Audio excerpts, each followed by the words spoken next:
Right now, as you're watching this, your most private data is being stolen. Everything from your bank account info to your health records. Not to be used today, but to be stockpiled and unlocked in the near future. How? By a new kind of machine that can tear through some of our most trusted forms of encryption in a matter of hours. This isn't a sci-fi plot. It's a very real cybersecurity threat called store now, decrypt later. Adversaries are hoarding our encrypted information, building massive libraries of secrets, and just waiting for the one tool that will make them all-powerful. This is the dawn of the quantum age. And it's not just another tech upgrade. It's a revolution that's about to redefine what power, privacy, and control really mean. For the past century, our digital world has been built on a beautifully simple idea, the bit. It's either a 1 or a 0, on or off. Every photo you take, every email you send, it's all just a ridiculously long string of these on or off switches. This binary system built our modern world, but we're starting to slam into its limits. The world's biggest challenges, like curing Alzheimer's or designing materials that can pull carbon out of the air, are so complex that even our best supercomputers choke on them. For a classic computer, trying to simulate a single complex molecule is like exploring a maze with trillions of paths by checking them one at a time. It would literally take millennia. This slowness is also a security feature. The encryption protecting our digital lives relies on math problems that are just too hard for normal computers. Think of trying to find the two specific prime numbers that were multiplied to create a number hundreds of digits long. A classical computer has to guess, one by one, for a period longer than the age of the universe. But what if a computer didn't have to choose one path? What if it didn't think in just ones or zeros, but could hold the idea of 1 asterisk and asterisk 0 in its mind at the exact same time? That's the magic of a quantum computer. Instead of bits, it uses qubits. And a qubit is where things get weird. If a bit is a light switch, a qubit is a dimmer. It can be on, off, or exist in a superposition of countless possibilities in between. And because of this, quantum computers scale in a mind-boggling way. It's not just a faster computer. It's a totally new kind of thinking machine that speaks the language of reality itself.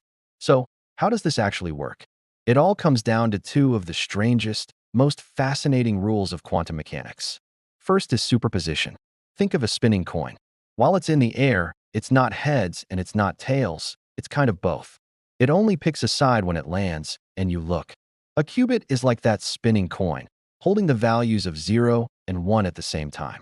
This is how a quantum computer can explore every single path in that impossible maze simultaneously. It sees all the possibilities at once. The second principle is even stranger, entanglement. Einstein famously called it spooky action at a distance. When you entangle two qubits, they become linked. They're a single system, no matter how far apart they are. If one lands on heads, you know its entangled twin, even if it's miles away, instantly lands on tails. This spooky connection creates an exponential explosion in computing power. Every time you add another qubit, the machine's power doesn't just add up, it doubles. And what do these things look like? Forget the sleek sci-fi boxes. A real quantum computer looks like a wild, steampunk chandelier. It's a beautiful mess of gold-plated wires and cables hanging inside a giant, super-powered refrigerator, which cools the quantum chip to temperatures colder than deep space. This ridiculous cold is the only way to protect the fragile qubits from the outside world. Any stray vibration or heat, what scientists call noise, can cause them to lose their quantum magic and collapse back into boring old bits. This fragile, intricate machine is the engine that will calculate the future. The title of this video isn't just clickbait. The ability to simulate reality at the deepest level is the ability to control it. And that will fundamentally reshape our world. First, control over our health. Discovering new drugs today is a slow, expensive game of guess and check. Quantum computers will flip the script. They'll be able to simulate molecules with unprecedented detail, letting scientists design new medicines atom by atom. Imagine designing a personalized cure for your specific cancer in days, not decades. This isn't a dream. It's what companies like Pfizer and Google are working on right now to tackle diseases we once thought were unbeatable. Second, control over money and power.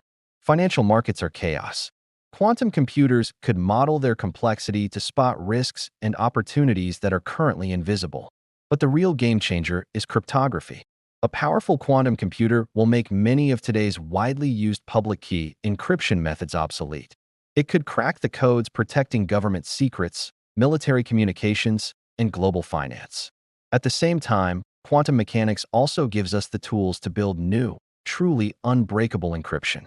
It's kicking off a new kind of arms race for information dominance, where the winner will have a staggering advantage.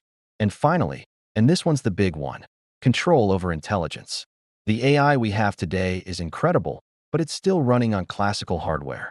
Quantum computing could kickstart the next phase, artificial superintelligence.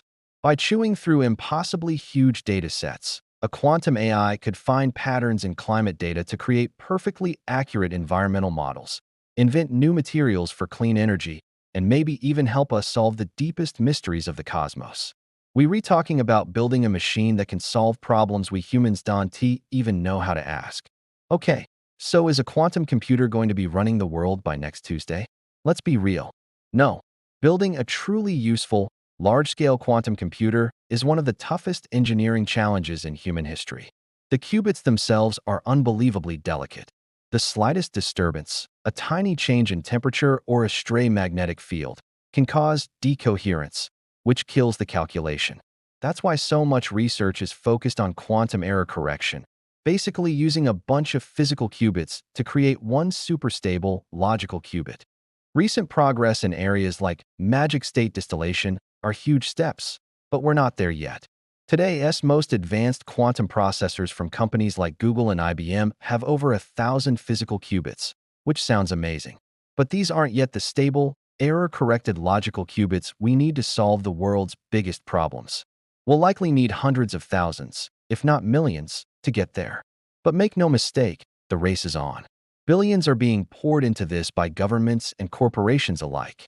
It's no longer a question of if this will happen, but when. And the store now, decrypt later, threat is very real, today. It doesn't need a perfect quantum computer to be a danger. It just needs the world to believe one is coming. We are at the very beginning of a new era. Just like the transistor or the internet, quantum computing will unlock things we can barely even imagine right now. It is a fundamental change in our power to understand and shape the world. The journey is just getting started, but the stakes are already clear. That data being stolen today? The clock on its secrecy is ticking. The diseases we call incurable? Their secrets are waiting to be decoded. The global challenges that feel impossible? We're building the tool that might just solve them. The question isn't whether quantum computers will change the world. The question is, who will be ready when they do? This technology brings with it almost unimaginable power. It could lead to a utopia of solved diseases and clean energy, or a dystopia of broken secrets and total control. And the blueprints for that future are being drawn right now, in labs around the world, one qubit at a time. What part of this quantum future excites or scares you the most? Let me know your thoughts in the comments below. And if you want to stay ahead of the curve on the technologies that are shaping our world, make sure to subscribe.